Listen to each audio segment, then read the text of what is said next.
السلام علیکم و رحمت الله و برکاته به کل مردم مسلمان و کل این مفرانی که این حال ما را تماشا میکنین و حرمت میکنین.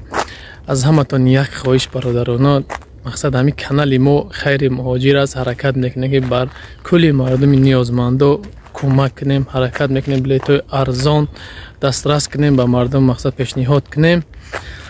متاسفانه شخص خبری خوب ندارم برای که انا چی راستی گپ نه یک برادر مناسیم که کدام ان شاء الله کانال میپرتم شه برای کمکش با پیش همین خونهشون گذشته منظره زیبا را دیدم. این منظره زیباگیش ببینید برادر عزیز. کدام وقتی اگر که چی نام دارد و خدمت میشین برادر عزیز، این میگه چی ای مترو اسماعیل است که برادر عزیز همین تا گذشتم راستی گپ خواستم یک سیام کنم.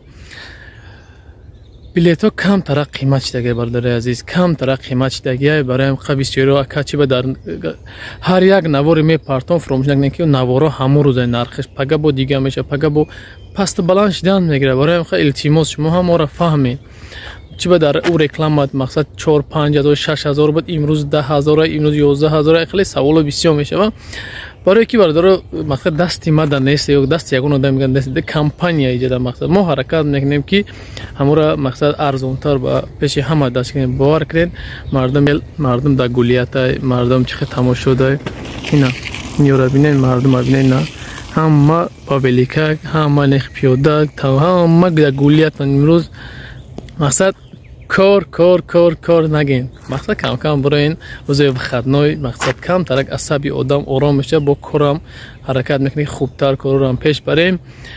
انا مثل هر وقت نمیرم در پایان است زنگ بزنین اگر که جواب داد نتونیم در واتساپ بنویسید که مقصد مثال میگم تو اینا که برادر عزیز سلام علیکم ما در مسکو دوشنبه فلان چلا بلی در کاریم خب بنویس سراز اتفاقی ان شاء الله خدا خواسته باشد میگیری. و هزار رحمت میندارم که دستگیری میکنین. هر روز پادپیس کوچه زیاد چی دستیم پادپیس کنیم برادر زیاد چی دستیم انا حرکت میکنیم کارو خیره بسیارتر کنیم. باز هم زیاد کنیم دستگیری کنیم. با دستگیری شما میشه که ما هستیم مقصد برادر عزیز. برای همین نامه بلیطا جایی که مقصد در کار تمام دنیا هسته، جایی که در کارتون در واتساپ زنگ میزنیم یا که مینویسیم ان شاء الله که خدا خواسته باشد انا چی میکنیم حرکت میکنه که در خدمت خلق مسلمان تاجیک که همه تمام دنیا باشیم. خداوند همه تا نگهبان باشه. مرحمت به منظره های زیبا بیاین، کم کم سیر گشت کنین. اعصاب سلامتی در به نهایت فایده خوب داره که اعصاب آرام میشه با خیلی سلامتی انسان دا. برای همین هزار رحمت همتون یک بار برای هر یک لایک میمونی به هر یک پادپیست سعی میکنی هر یک فکر کامنتری در فکرتون بنویسین ان شاء الله. بعد در آخر یک برنامه دارم برادر عزیز، اگر که کدامی در مخول باشه برادر عزیز اویدی سوالو مرحمت نداریم پایان سوال بنویسین. یک برنامه سکور ان شاء الله تشکیل میکنم. نامی همون برنامه 10 سوال میشه و یوریست هسته.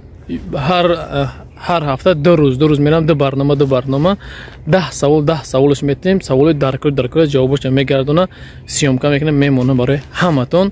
چی سوالی دارین در این کامنتری بنویسین ان شاء الله در برنامه که برای چی میشه یکم برنامه در سوالاتون جوابتون ان شاء الله خدا خواهد میگیریم. خداوند همتون نگهبان باشه.